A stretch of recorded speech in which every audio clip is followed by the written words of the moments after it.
গাং গণেশায় নমঃ। সামনেই আসতে চলেছে বন্ধুরা গণেশ চতুর্থী।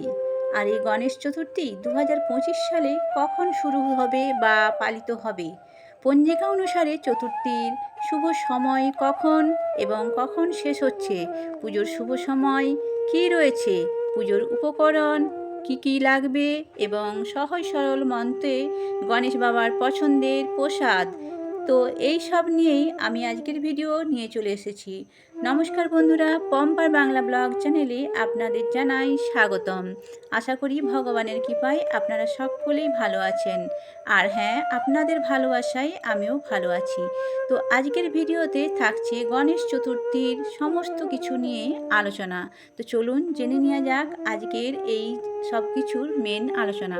হ্যাঁ, তার আগে যে সকল বন্ধুরা আমার চ্যানেলটা এখনও সাবস্ক্রাইব করেননি তারা চ্যানেলটা সাবস্ক্রাইব করে ভিডিও দেখার শুরুতে অবশ্যই একটা লাইক দিয়ে ভিডিওটি দেখা শুরু করবেন।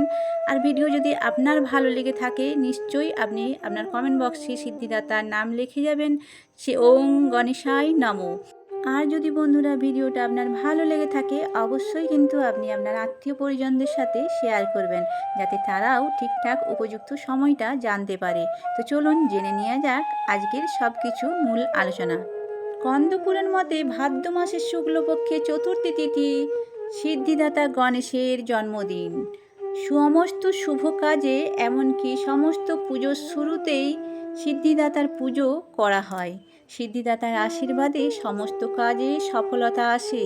সিদ্ধিদাতা সৌভাগ্য, সমৃদ্ধি এবং বুদ্ধির দেবতা হলেন শ্রী গণেশ দেবতা, অর্থাৎ সমস্ত কাজে সফলতা প্রদান করেন তিনি। তো বন্ধুরা, এখন জেনে নেওয়া যাক এই বছর গণেশ পুজো অর্থাৎ গণেশ চতুর্থী কবে পালিত হবে।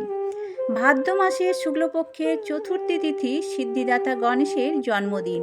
বিশ্বাস করা হয় যে এই দিনে শ্রী গজানন অর্থাৎ গণেশ বাবা আশীর্বাদ দানের উদ্দেশ্যে মর্তে আগমন করেছিলেন। বিশ্বাস এবং ভক্তি ভরে উপাসনা করলে সিদ্ধিদাতা গণেশের আশীর্বাদ পাওয়া যায়। আগামী 27শে আগস্ট 10ই ভাদ্র বুধবার গণেশ চতুর্থী পালিত হবে। চতুর্থী তিথি শুরু হবে 26শে আগস্ট 9ই ভাদ্র মঙ্গলবার দুপুর 12:53। স্থায়ী হবে 27শে আগস্ট 10ই ভাদ্র বুধবার দুপুর 2:20 পর্যন্ত। অর্থাৎ এই সময়ের মধ্যে আপনাদেরকে পূজা শুরু করতে হবে। এরপর আমরা জেনে নেব পুজোর শুভ সময় কী রয়েছে। আপনারা যারা বাড়িতে পুজো করবেন কোন সময় পুজো করবেন, সাধারণত মুম্বাই এবং বিভিন্ন বড় বড় জায়গায় যে সকল জায়গায় গণেশ পুজো হয় 5 দিন 7 দিন ধরে আমাদের দুর্গাপুজোর মতো গণেশ পুজো চলে।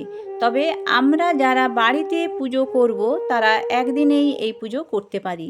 পুজোর শুভ সময় 27শে আগস্ট 10ই ভাদ্র বুধবার সকাল 11:05 থেকে শুরু করে দুপুর 1:40 মধ্যে, অর্থাৎ এই সময়ের মধ্যেই আপনাদেরকে পুজো করতে হবে।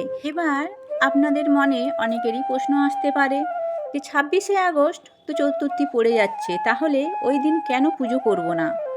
উভয় তিথি অনুসারে আমাদের যে কোনো তিথির পালনই হয়, সেই কারণে 27শে আগস্ট যেহেতু সূর্যোদয় পাচ্ছে তিথি, সেই কারণে 27শে আগস্ট বুধবার দিনে আমাদের চতুর্থী পালন করা হবে।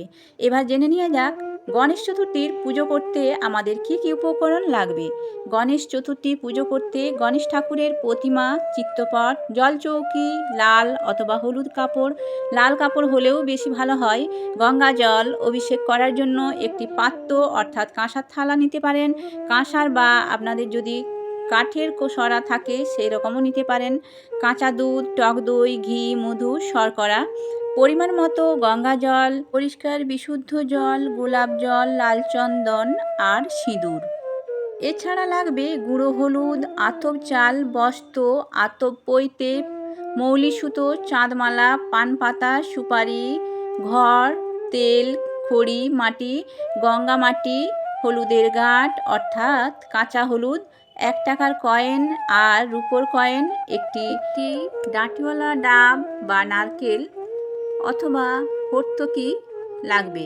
একটি গামছা লাগবে, গোটা এলাচ, লবঙ্গ, কুমকুম, জব, কালো তিল, সাদা সর্ষে, সবুজ মুখকড়ি, পঞ্চশস্য, ধূপ, দীপ, কর্পূর, ধুনো, ঘণ্টা আর শঙ্খ।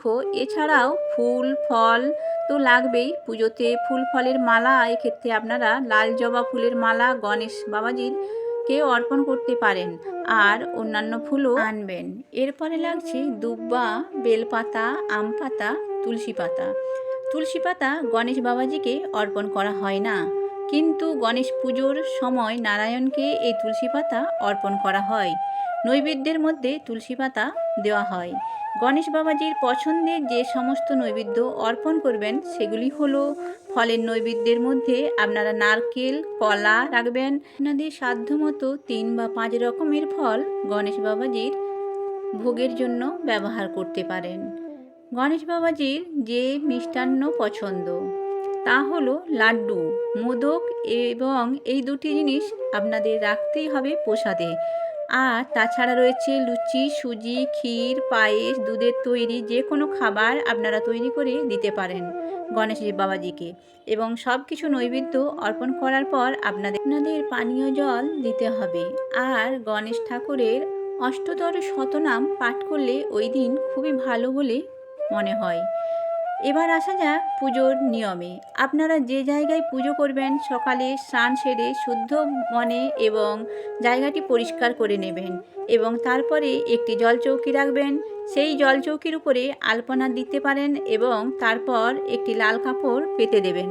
সেই লাল কাপড়ের উপরে আপনাদের যে ফটো বা মূর্তি রয়েছে সেটি স্থাপন করুন। মূর্তির ডান ও বাম দিকে বৃদ্ধি ও সিদ্ধির প্রতীক হিসেবে দুটো সুপারি রাখতে হবে। আর গণেশ চতুর্থীর সকালে বাড়িতে উত্তর পূর্ব অথবা উত্তর পূর্ব দিকে গণেশ মূর্তি স্থাপন করতে হবে। এরপর গণেশ বাবাজিকে স্নান করানোর জন্য গোলাপ জল, চন্দন, নারকেলের জল, এছাড়া দুধ, মধু, পঞ্চামৃত ইত্যাদি আপনারা ব্যবহার করতে পারেন। গণেশ পুজোয় যে সমস্ত উপকরণগুলি লাগবে সেই সমস্ত উপকরণগুলো মানে ফুল, দুব্বা, ঘাস এবং সমস্ত কিছু একে একে ওম গং গণেশায় নমঃ এই মন্ত্রটি উচ্চারণ করে গণেশ বাবাজির উদ্দেশ্যে অর্পণ করুন। গণেশ বাবাজিকে স্নান করানোর পর নতুন পোশাক পরিয়ে তারপরে ফুল ফল অর্পণ করবেন। ফুল আর ফলের নৈবেদ্য অর্পণ করার পর গণেশ বাবাজিকে মিষ্টান্ন যে এনেছেন সেই মিষ্টান্ন অর্পণ করবেন এবং ধূপদীপ সহযোগে আরতি করবেন। আর একটি মন্ত্র জপ করবেন, ওম গাং গণেশায় নমঃ। এই মন্ত্রটি আপনি মনে মনে 108 বার জপ করতে পারেন। জপ করলে খুবই ভালো। যদি তা না পারেন 3 বার জপ করলেও হবে। এবার অনেকের মনে প্রশ্ন আছে, যারা গণেশ পুজো করবেন তারা উপবাস করবেন কি না। গণেশ পুজো করার আগের দিন আপনাদের নিরামিষ আহার অবশ্যই কিন্তু গ্রহণ করতে হবে, অর্থাৎ পেঁয়াজ, রসুন, মাছ, মাংস, মুসুর ডাল এগুলো কিন্তু একেবারেই খাওয়া চলবে না। আর যেই দিনে গণেশ পুজো করবেন সেই দিনে অন্ন গ্রহণ কখনোই করবেন না। আর নিরামিষ আহারের সাথে সাথে আপনাদেরকে সন্ধ্যব লবণ খেতে হবে। নর্মাল যে লবণ আপনারা ব্যবহার করেন সেই লবণ কিন্তু খাওয়া চলবে না ওই দিন। তো বন্ধুরা, আজকের ভিডিওতে এই পর্যন্তই। ভিডিওটি আপনাদের কেমন লাগলো অবশ্যই কিন্তু কমেন্ট বক্সে জানাবেন। আর এই রকম নিত্য নতুন ভিডিও পাওয়ার জন্য আমার চ্যানেলটিকে সাবস্ক্রাইব করে রাখবেন, বেল আইকনটি অন করে রাখবেন, যাতে ভিডিও দিলেই আপনাদের কাছে প্রথমেই পৌঁছে যায়। আজকের ভিডিও এখানেই শেষ করলাম। সকলে ভালো থাকবেন, সুস্থ থাকবেন। তাহলে পরের ভিডিওতে আবার দেখা হচ্ছে। ভগবান আপনাদের মঙ্গল করুন। ওম গাং গণেশায় নমঃ।